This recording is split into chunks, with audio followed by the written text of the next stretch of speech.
ทางบ้านย่าหันว่าไอศิลาเด้อ ไอศิลาโดนเด้อประมาณ10 ปลายมือแล้วจะได้พอดาวกันแบบ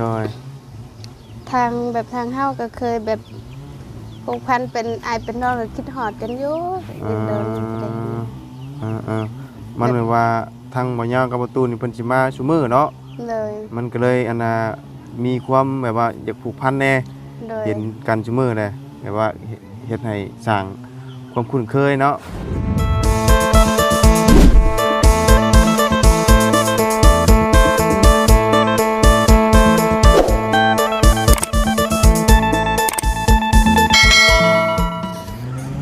มามื้อนี้ก็เสียงฟ้าห้องฟ้าดังตึ้มๆต่ำๆอยู่พี่น้องเอ้ยโอ้เนาะมืดขนัวมาเลยเอาพี่น้องเอ้ยเนาะมื้อนี้ก็ว่าสิพากันเดินทางไปไสยะแต่ว่าทางบ่เตียงเพิ่นเข้าห้องหมอบ่สบายเนาะติดตามเบิ่งอาการอยู่ว่าสิได้เดินทางมื้อนี้บ่หรือว่าจังใดก็ยังบ่ทันฮู้พี่น้องเอ้ยเนาะถ้าว่ามื้อนี้อาการบ่ดีขึ้นก็แม่นเดินทางมื้ออื่นเนาะเพราะว่าเป็นไข้พี่น้องเลยปวดหัวแบบแห้งเนาะก็เลยติดตามเบิ่งอาการก่อนเนาะว่าสิได้ไปมื้อนี้หรือว่ามื้ออื่นพี่น้องกันเนาะเอาพอดีมื้อนี้ก็พาทั้งประตูนเพิ่นมาเคลียร์เวียกเคลียร์งานเนาะเป็นงานที่ว่าเพิ่นยังค้างค่าเอาบ้านเอาหยังมาเนี่ยพี่น้องกันเนาะส่วนมื้อนี้ก็เห็นมีข่าวดีได้พี่น้องกันเนาะทางลุงเพิ่มเพิ่นมาแจ้งเรื่องหลังคาพี่น้องกันเนาะงบหลังคามาเรียบร้อยพี่น้องเอ้ยแผ่นอะลูซิ่งเนาะเอาก่อนอื่นก็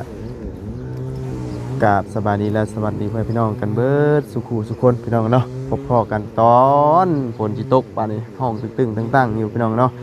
ฮ้อนนะมันเฮ็ดละงูกออกพี่น้องเอ้ยเฮ็ดงูกลายเลยมานำทิศทางเป็น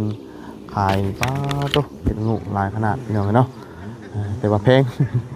ยังขายแพงอยู่เนาะเป็นยังไงพี่น้องเนาะ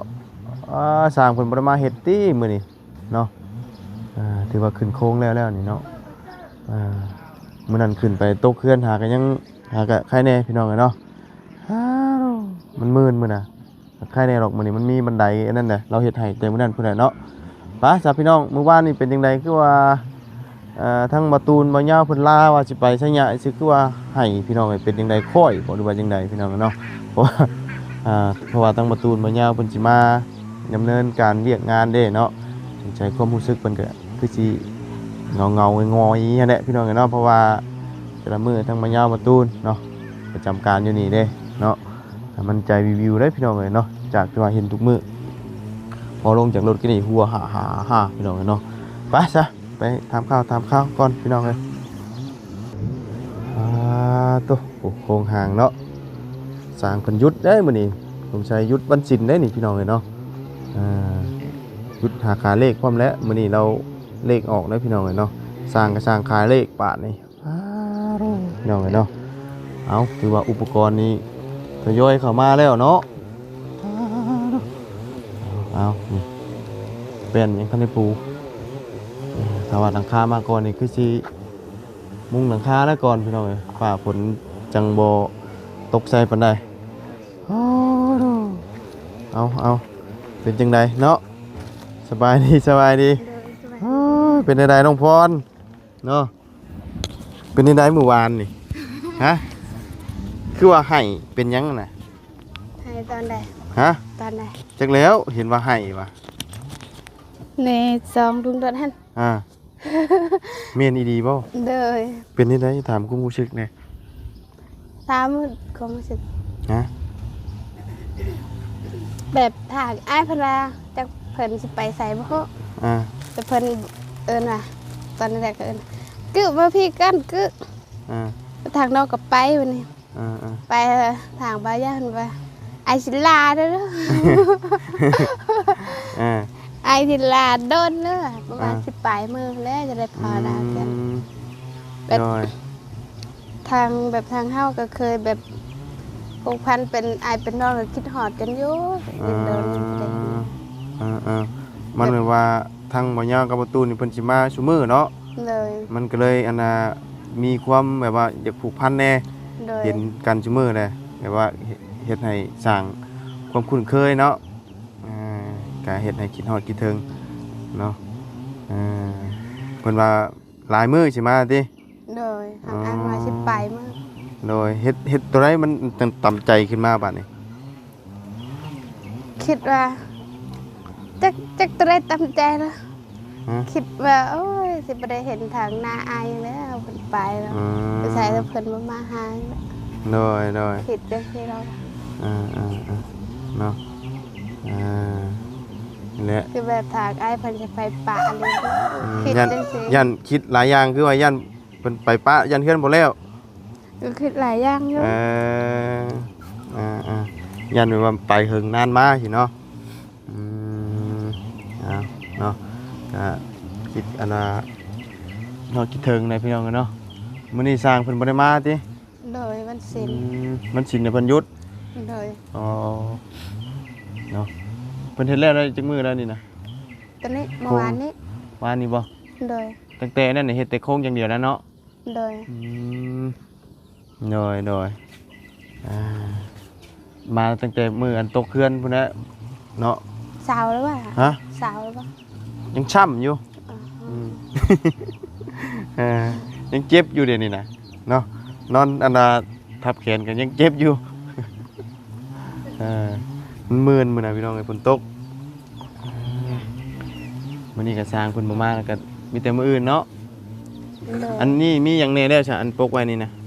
ตอนนี้วงกบกับบานประตู อันนี้ได้ โดย โอ้คุมบ้านนี่แม่นเบ่เลยบ่ โดย มงกบก็มีอยู่นี่หวานมักอยู่ก็อยู่นี่ โดย โอ้ถือว่าครบอยู่ในนี้เนาะเนี่ยแป้นปูหยังเพิ่นท่านได้ปูเนาะ โดย มีแต่เพิ่นมาเฮ็ดตัวนี้ก่อนนี่เนาะตัวอันหลังคาก่อนนี่เนาะสร้างเพิ่นหยุดเด้มื้อนี้เป็นวันสิ้นรับแล้วเพิ่นบ่เฮ็ดเนาะ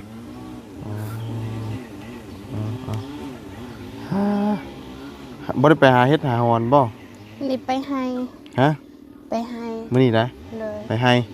โดย ได้ยังมากินไปให้ บ่มีหยังไปเสียยาซอยเมตู บ่ เลย อ๋อเชียร์อยากให้ม แต่นั้นก็ทางลุงเพิ่นถาได้2ชั่วโมงนะ ฮะ ทางลุงเพิ่นถาก็โดนเติบได้2ชั่วโมง ลุงหนวดนี่ เลย เพิ่นมาเพิ่นบ่เห็น เลยก็บ่ได้บอกเพิ่นหยัง เพราะว่ามื้อนี้คิดว่าจังไดก็บ่มีไผมาบ่มื้อนี้ เลย อ๋อก็เลยไปอันเฮ็ดเวียกเนาะคือว่าบ่มีไผมาเลยเด้มื้อนี้เพราะว่าทางมายาวมาตูนก็ลาเนาะ เลย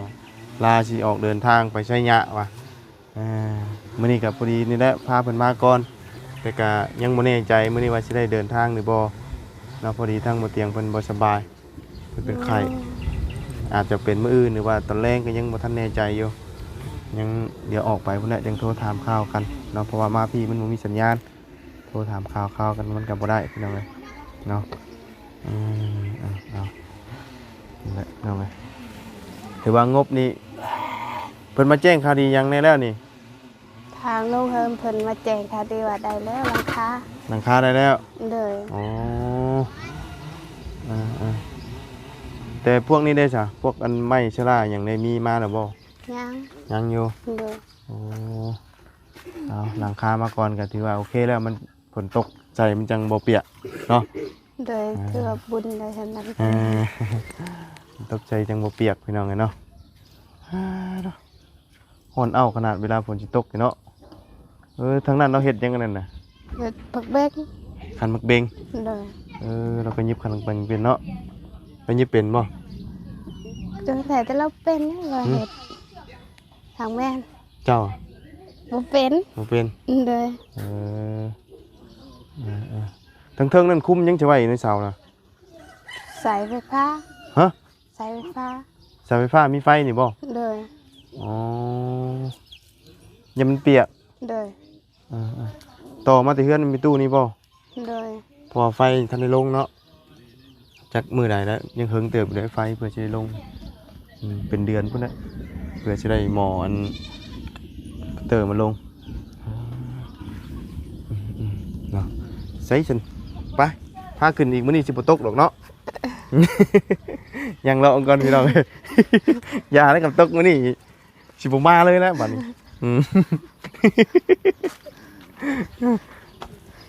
ตกมันนี่บ่ไหวแล้วมื้อนี้ฮึบป่ะเรียบร้อยมื้อนี้โอ้ยังห่างกันเยิ่งอยู่นี่เนาะยังบ่ได้เฮ็ดหยังเลยนี่ถือว่าเพิ่นเฮ็ดใส่โครงแล้วเมื่อวานนี้แต่ว่ายังบ่ได้อันนี้เนาะยังบ่ได้ตัดส่วนมันเนาะโอ้ ทางนี้ก็จะตัดแล้ว ฮะ ตัดแล้ว เอาทางนี้ตัดแล้ว เลยกับทางนั้นตัดแล้ว ทางนี้ก็แทกไว้แล้วเนาะ เลย เด่นนะยังไงเนาะเสามันใหญ่ดีแต่ว่าเสียอย่างเดียวคือไม่ต่อลายเนาะแต่ว่าแต่ละสร้างนี่ก็คือว่าอะไรพี่น้องเลยการต่อไม้นี่แต่ว่าต่อแบบนี้มันง่ายแต่ต่อคือสร้างเลยนี่เนียบพี่น้องเลยเนาะงามแล้วต่อแบบว่าพาครบกันเลยแต่ต่อแบบนี้นะมันบ่อยากงามเนาะ ต่อแบบทาง ฮะต่อแบบอีกแบบหนึงอะนะมันแต่ละสร้างบ่คือกันดอกการต่อไม้นะแต่ว่าทำคือต่อคืออันนี้แบบคล้ายๆต่อคืออันน่ะเนาะ อ๋อ คล้ายแบบนั้นแหละผมมีส่วนหลายไม่ได้ไม้ต่อครับแต่ว่าต่อคืออันนั้นของสร้างเลยนี่ก็งามเพราะว่าเราเฮ็ดโดดเดี่ยวเลยเราต่อไปเลยเด้ต่อแบบนี้ก็บ่อยากงามแต่มันก็เพิ่นต่อบ่เป็นแบบนั้นเนาะเพิ่นบ่มีเครื่องมืออะนะต้องต่อแบบนี้ไม้แต่ละสร้างเพิ่นเฮ็ดบ่คือกันอันนี้ปลั๊กไฟนี่เนาะ เลยนี่ดิสายไฟ ฮะ สายไฟ เฮ้ยสายไฟเพิ่นคือปลั๊กอยู่นี่เสียคือนี่อะ จักมันอยู่บันไดประมาณบัดนี้แหละ บ่ เลยทางแม่เพิ่นเสียบไฟอยู่ทางไอ้สร้างเพิ่นเฮ็ดให้มันไม่ อุปกรณ์เพิ่นนี่เพิ่นบ่ได้เอามื่อยเนาะเพิ่นไว้อยู่เนาะ โดยอยู่เฮือนแน่ เครื่องไฟฟ้าเพิ่นหยังเนาะ เลย ฝากไว้อยู่นี่บ่ได้คนเมื่อคนมาพอมื้ออื่นเพิ่นมาเฮ็ดได้เด้มื้อนี้มีแต่มันเป็นวันศีลดับซื่อเนาะ เลย เพิ่นจังบ่ได้มาก็คือแม่นวันศีลดับนี่เพิ่นก็มาโอ้ นี่ได้สายไฟจังนี่บ่ สายไฟบ่นั่น มันเขือนี่ ถือว่างบก็มาแล้วหลังคาเนาะ เลย ส่วนที่เหลือก็นี่แหละพี่น้องเอ้ยไม่เชื้อราเนาะยังบ่ทันมาตามตอนต่อไปเนาะว่าสิมีหยังมาแน่สำนี้ก็ถือว่าเข้ามาเรื่อยๆเลยเมื่อวานทางบ่ยาวบ่ตูนล่ำลาเพิ่นก็คิดเนาะยันว่าบ่มาอีกเลยว่าติ เลย เป็นยังไงคือคิดว่ายันเพิ่นบ่มาอีก พูดจะมันเป็นอีหยังดีใจแต่ทางอ้ายเพิ่นบอกจังแบบใจให้เลยสิ ใจหายแบบค่อยๆเปล่า โดย พอเห็นอันเปิดรถลงมาเห็นบอตุนก็มายาวหัวดีใจพี่น้องเอ้ย ดีใจแห้งว่าพอเห็นเพิ่นมานะ โดย เพราะว่าเคยได้อันเบาหยอกเบาเล่นเบาหัวกันในแต่ละมื้อนะเนาะเฮาก็บ่ค่อยได้เว้าง่ายบ่ได้เก่งเนาะแบบเป็นกันเองไว้ซั่นซะ เลย บ่ แบ ได้ บ เก่ ทาง งนอกก็คิดว่าทางอ้ายเพิ่นเป็นอ้ายเลยเนาะเป็นอ้ายหักเลย โดยแบบว่าเฮาบ่ได้เก่งบ่ได้หยังเด้เพราะว่าเฮาคุ้นเคยกันแล้ว โดย แบบธรรมชาติพี่น้องเอ้ยเนาะการกินอยู่ก็เฮาก็กินน้ำกันสินะกินข้าวกินน้ำสิเนาะมีหยังก็กินน้ำกันเวลาซื้อมาตอนมาฝากกับพี่น้องเนาะนี่แหละหักเพลงกันไว้เนาะเอาเนาะฟ้าฝนสิมาเด้นี่ออกก่อนได้ใครอยู่ดอกอันนี้เนาะ ยานเด็ดทางมันยากเลยเนาะยาก ย่านแต่ครัวบ่ได้ย่านหม้องอื่นปานใดทางยังบ่ย่านปานใดย่านแต่ครัวเนาะ ครัวตู้สุดท้ายนี่ยากเลย แม่น ร ตู้ ถจักรก็ยังยาน ตัวนี้น่ะบ่ปานใดตัวพุ่นตัวอันทำอิฐตัวอันเข้ามาพุ่นแต่ว่าถ้าดีกเลี่ยงได้ก็บ่อยากเอารถไต่ปานใดเนาะอันนี้ก็นั่นแหละฟังเบิ่งพี่น้องเอ้ยมื้อใดอันนั้นก็ขี่รถจักรเข้ามานำหมู่หาจอดรถไว้แล้วมันบ่ได้มีอุปกรณ์หยังไงเด้ มันเบิดแล้วนี่แกมาเบิดได้เด้นี่ยังกันเพราะว่ารถมันรถใหญ่เนาะหอนแท้นี่เนาะไปลงตารางเฮาปานนี่จ่าแล้วจ่าบ่ไปฮะแต่แม่ทำแบบของไฟขนมบ่เหนื่อยคอยย่างกันยันไม่หักนะเนาะบางม่วงกับเบิดกินคักแล้วบาทนี่พี่น้องเอ้ยเนาะบ่เหลือแล้วบาทตกมื้อนั้นน่ะตกใช้เหลี่ยมมันพี่น้องเอ้ยเนาะมันเป็นเหลี่ยมมันก่อมันสิเฮ็ดให้เน่าซ้ำจืดเลิศมื้อน่ะบ่เป็นห้อยแต่ซ้ำทั้งเป็นห้อยอันนี้ตัดยังบ่เน่าเนาะอีเนาะโอ้นี่สร้างมองใช้จะคกนะช่างตะกาวตำเขาเด้สากให้คกอันอันนั้นบ่เลยสบายดีละคือตื้นแท้มันต่ำได้อยู่สิตำได้มันบ่เฮียที่เขานะก็บ่เฮียรับใช้แบบพอตำได้ประมาณถ้วย2ถ้วยนี่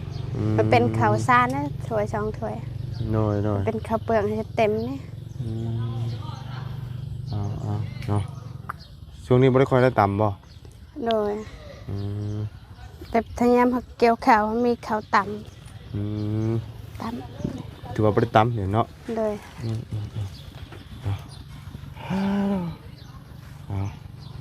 ฟืนอันนี้ก็หาเจ็บส่วนไม้นะจุฟืนจุไฟนี่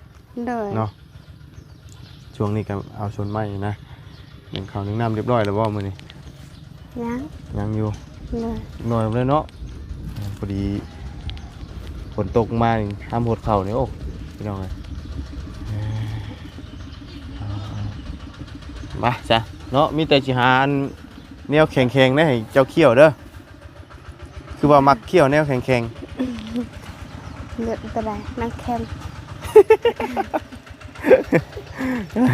โอ้แนวแข็งนี่แข็งแต่ว่าแข็งแซ่บเลยตัวนี้นะมันบริคืออันแข็งกันว่ายังแกนคูไม่แกนคูนเลยเนาะ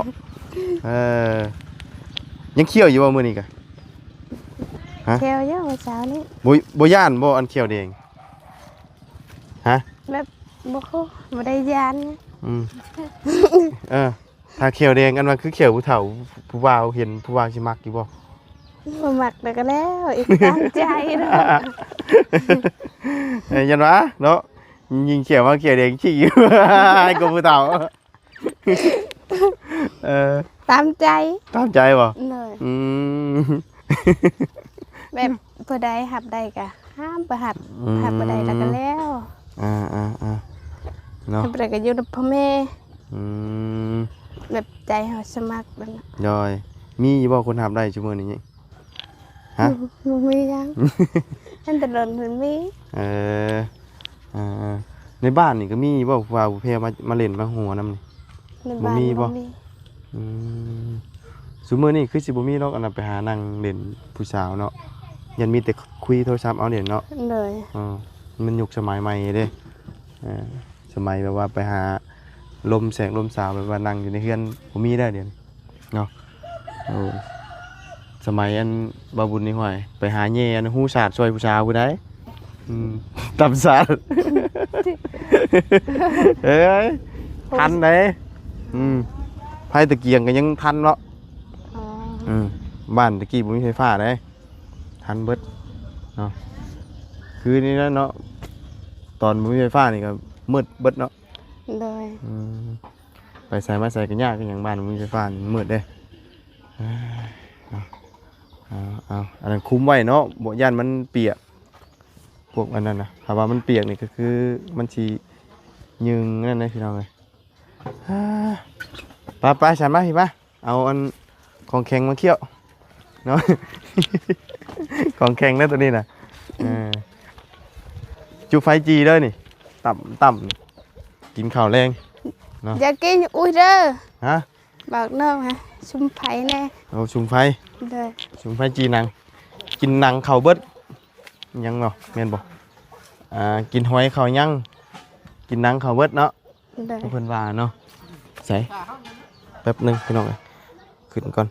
มันเจ็บตีนเมื่อนั้นก็ไปเตะเสาน่ะหลังจากที่ว่าไปตกเครื่องนั่นก็ไปเตะเสาต่อ เตะเสาอยู่ใช้ อยู่ใช่โปนผู้เตะตีนเสา เลือดแตกเอาอีกโอ้ช่วยดีพี่น้องเลยช่วงนี้เนาะบ่ได้ไปรดน้ำมุนต์กันเป็นที่ไหนบุ๊ ไปทางใดพอได้เจ็บ มีแต่เจ็บเดี๋ยวนี้เจ็บอย่างเดียวเลยฮึบดู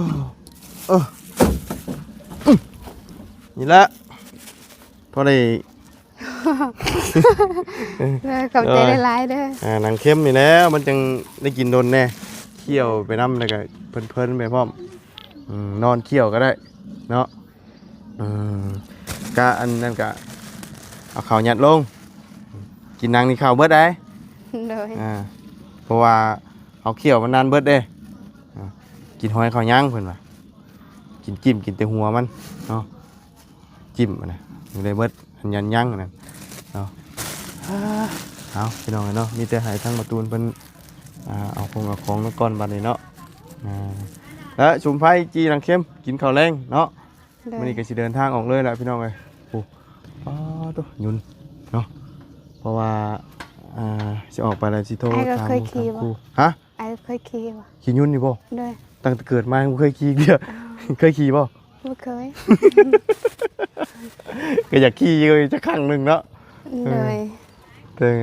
ถือบุญแหงแล้วขี่ยนต์ดิ ฮะ ถือบุญแหงนะ มันมีบุญดอกสิได้ขี่ยุ่นนะเฮานะเนาะมันแพงนะ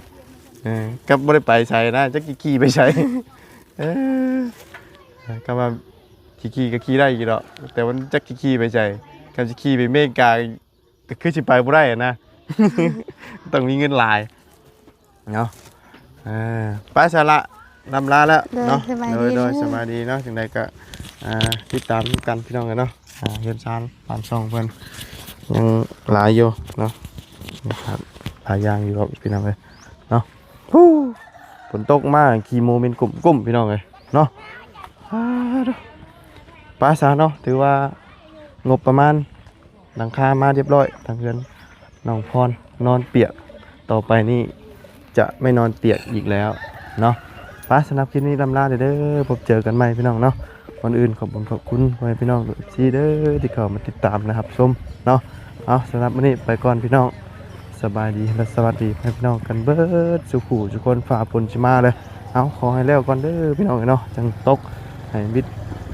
ทางขัวเนาะย่านลายพี่น้องเลยไปเนาะ